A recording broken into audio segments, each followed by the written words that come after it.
दोस्तों कहानी शुरू होती है और हम झोपड़ीलाल को देखते हैं जो कि एक न्यूज रिपोर्टर है और अपनी पत्नी डायना के साथ रशिया में रहता है। हम देखते हैं कि वो और उसकी पत्नी पिछले 2 सालों से बच्चा पैदा करने की कोशिश कर रहे हैं, लेकिन झोपड़ीलाल की पिचकारी में इतना दम ही नहीं था कि वो डायना की गुफा में अपना सफेद खून पहुंचा सके। अब इसे परेशान होकर झोपड़ीलाल एक थेरेपिस्ट के पास जाता है, जहाँ पर थेरेपिस्ट उससे उसकी सेक्स लाइफ के बारे में पूछती है। इस पर झोपड़ीलाल उसे कहता है कि मैं तो अपनी पत्नी को हर रात को घोड़ी बना देता हूँ, लेकिन मेरी पत्नी है कि प्रेग्नेंट होती ही नहीं। हमने तो छत पर, सड़क पर, पहाड़ों पर, यहाँ तक कि गाड़ी में भी मजदूरी करके देख लिया, लेकिन उसका कोई रिजल्ट नहीं मिला। अब ये सुनकर थेरेपिस्ट उसे कहती है कि तुम्हें बहुत ही जल्द गुड न्यूज मिलने वाली है, इसलिए संभल कर रहना। अब झोपड़ीलाल उसकी ये बात समझ नहीं पाता और चुपचाप वहाँ से चला जाता है। फिर काम पर जाते वक्त वो अपने एक दोस्त को फोन करता है जो कि एक वकील था। झोपड़ीलाल जब उसे बताता है कि उनका कोई बच्चा नहीं हो रहा, तो इस पर उसका दोस्त कहता है कि मेरी भी 2 बेटियां हैं और अब हम एक बेटे के लिए ट्राई कर रहे हैं, लेकिन वो हो नहीं पा रहा। इसके बाद झोपड़ीलाल अपने ऑफिस पहुंचता है और अपने काम पर लग जाता है। दूसरी तरफ डायना एक आर्ट एग्जीबिशन में होती है, जहाँ पर उसकी बनाई हुई पेंटिंग्स डिस्प्ले की गई थी। तभी डायना झोपड़ीलाल को फोन करती है और कहती है कि तुम कहाँ पर हो, जिस पर झोपड़ीलाल कहता है कि मैं रास्ते में हूँ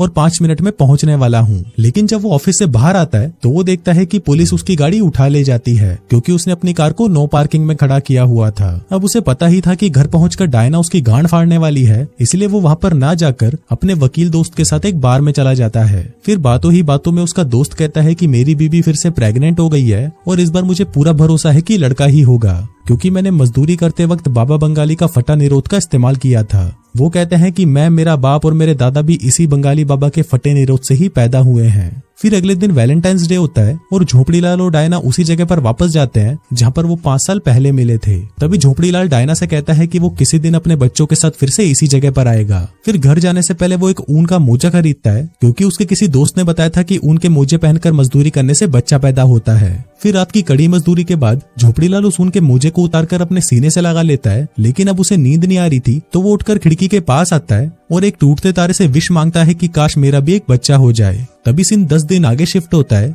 जहाँ पर हम झोपड़ीलाल को देखते हैं जो कि अपने ऑफिस में काम कर रहा था, लेकिन काम करते वक्त झोपड़ीलाल को अचानक उल्टी हो जाती है। उसे लगता है कि शायद ये कल रात की बासी मच्छी खाने की वजह से हुआ है, तो वो इसे इग्नोर कर देता है। आगे जब वो मार्केट से सामान खरीद रहा था, तभी उसकी नजर एक शेल्फ पर पड़ती है जहाँ पर अलग अलग तरह के अचार पड़े हुए थे।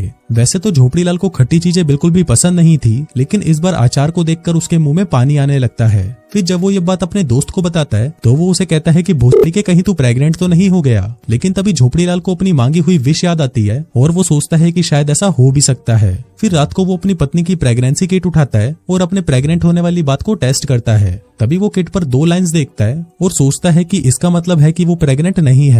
लेकिन जब वो किट के पीछे के इंस्ट्रक्शंस को पढ़ता है तो उसे पता चलता है कि 2 लाइन का मतलब है कि वो प्रेग्नेंट है। इसके बाद वो 2-3 बार फिर से उस किट को ट्राई करता है और हर बार वहाँ पर 2 लाइन्स ही आती हैं। अब ये देखकर वो सोचता है कि शायद ये किट खराब है और वो उसे देखकर हंसने लगता है। आगे जब वो नाश्ते में भर भर कर अचार खा रहा था, तभी वहाँ पर उसकी पत्नी डायना उससे पूछती है कि तुम्हारे साथ चल क्या रहा है। फिर झोपड़ीलाल जब उसे बताता है कि वो बाप बनने वाला है, तो डायना को लगता है कि शायद वो उसे धोखा दे रहा है और उसने किसी दूसरी औरत को प्रेग्नेंट कर दिया है। लेकिन जब उसे पता चलता है कि प्रेग्नेंट तो साला उसका खुद का पति ही है, तो ये सुनकर उसकी फटकर 464 हो जाती है। उसे लगता है कि या तो ये उसका चूतिया काट रहा है या फिर ये पूरी तरह से बावली हो चुका है। लेकिन तभी झोपड़ीलाल कहता है कि मैं सच बोल रहा हूँ और मैं सच में प्रेग्नेंट हूँ। अब ये सुनकर डायना को गुस्सा आ जाता है और वो वहाँ से चली जाती है। उसी शाम झोपड़ीलाल के माँ बाप और उसका दोस्त का परिवार सभी साथ में डिनर करने के लिए उसके घर पर आते हैं। तभी मौका देखकर झोपड़ीलाल उनसे कहता है कि वो प्रेग्नेंट है। अभी सुनकर सभी शॉक्ड हो जाते हैं और तभी उसे समझाने लगते हैं कि भोसड़ी के ऐसा कभी हो ही नहीं सकता।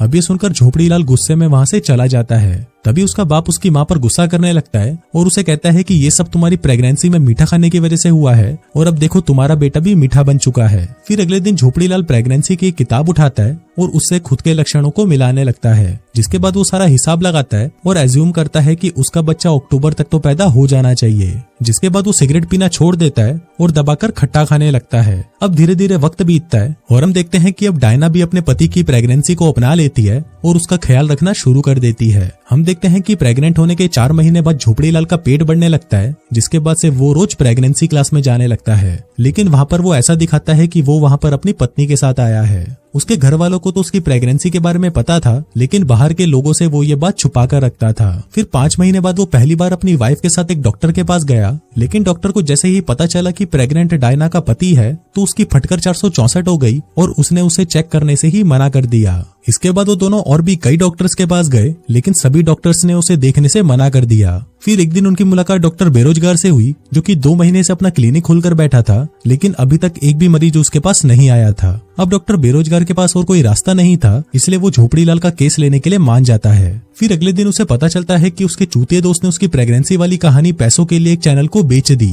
जिसके बाद वो हर जगह पर वायरल होने लगी और झोपड़ीलाल रातों रात पूरी दुनिया में फेमस हो गया। हर जगह पर लोग उसे प्रेग्नेंट आदमी के नाम से जानने लगे, लेकिन वो लोग उसे एक अलग ही इंसान की तरह ट्रीट करने लगे थे, जिससे वो और भी ज्यादा उदास रहने लगा। इसके बाद वो अपने दोस्त से मिलता है और उसे खूब गालियां देता है, लेकिन उसके दोस्त को इससे कोई फर्क नहीं पड़ता और वो उसे कहता है कि उसके पास तो इससे भी एक अच्छा आइडिया है जो उन दोनों को करोड़पति बना देगा। अब शुरू में तो झोपड़ीलाल उस पर बहुत गुस्सा करता है और इस काम को करने से मना कर देता है, लेकिन फिर बाद में उसके अंदर भी पैसों का लालच आ जाता है और वो इस काम को करने के लिए मान जाता है। अब उस दिन के बाद से उसने कई टीवी शोज में प्रेग्नेंट आदमी बनकर जाना शुरू कर दिया। साथ ही साथ वो प्रेगनेंसी प्रोडक्ट्स के ऐड भी करने लगा। अब देखते ही देखते वो इतना ज्यादा पॉपुलर हो गया कि वो जहाँ पर भी जाता मीडिया वाले उसका पीछा करने लगते। फिर एक दिन जब वो एक रेस्टोरेंट में था, तभी एक गे कपल उसके पास आता है। दरअसल वो ये जानना चाहते थे कि एक मर्द प्रेग्नेंट कैसे हो सकता है, पर झोपड़ीलाल को इसका कोई अंदाजा नहीं था, लेकिन फिर भी वो उन्हें सलाह देता है कि मजदूरी करते वक्त ऊन के मोजे पहन लेना। फिर अगली बार डॉक्टर के पास जाने पर उन्हें पता चलता है कि उनका एक बेटा होने वाला है। फिर वहाँ से बाहर आते ही रिपोर्टर्स उसे फिर से घेर लेते हैं, लेकिन इस बार झोपड़ीलाल उसके सवालों में इतना पागल हो जाता है कि उसे पता ही नहीं चलता कि उसकी पत्नी तो पीछे ही रह गई है। हम देखते हैं कि झोपड़ीलाल जब से फेमस हुआ है, उसने पहले की तरह डायना से प्यार करना बंद कर दिया है। फिर कुछ दिनों बाद झोपड़ीलाल को उसका एक शो भी मिल जाता है, जिसमें वो दूसरी औरतों को एक बेहतर माँ बनने की सलाह दिया करता था।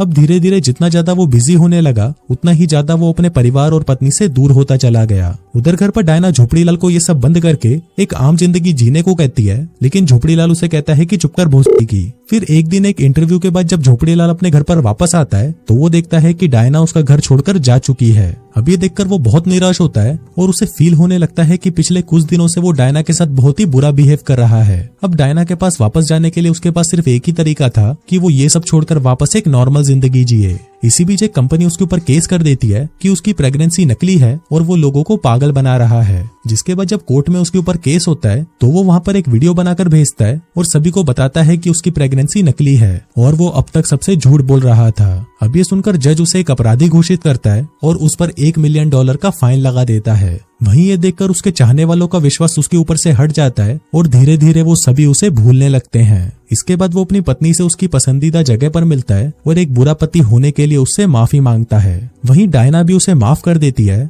लेकिन तभी झोपड़ीलाल को फील होता है कि शायद बच्चे की डिलीवरी का टाइम हो चुका है। जिसके बाद उसे जल्दी से हॉस्पिटल ले जाया जाता है, जहाँ पर डॉक्टर्स उसकी डिलीवरी करने में कामयाब रहते हैं। अब झोपड़ीलाल अपने पिछले बिहेवियर के लिए अपने पूरे परिवार से माफी मांगता है। इसी बीच डायना वहाँ पर उसके बच्चे को लेकर आती है और झोपड़ीलाल की गोद में दे देती है। इसके बाद सीन 3 साल आगे शिफ्ट होता है, जहाँ पर हम झोपड़ीलाल के बेटे को देखते हैं, जो कि अब बड़ा हो चुका है और अपने दोस्त के बच्चों के साथ खेल रहा है। फिर उसी रात डायना भी खिड़की पर खड़े होकर एक टूटते हुए तारे से विश मांगती है कि काश उनके जुड़वा बच्चे हो जाएं। जिसके बाद उसकी ये विश पूरी हो जाती है और वो और झोपड़ीलाल एक साथ फिर से प्रेग्नेंट हो जाते हैं। और इसी के साथ ही ये कहानी यहीं खत्म हो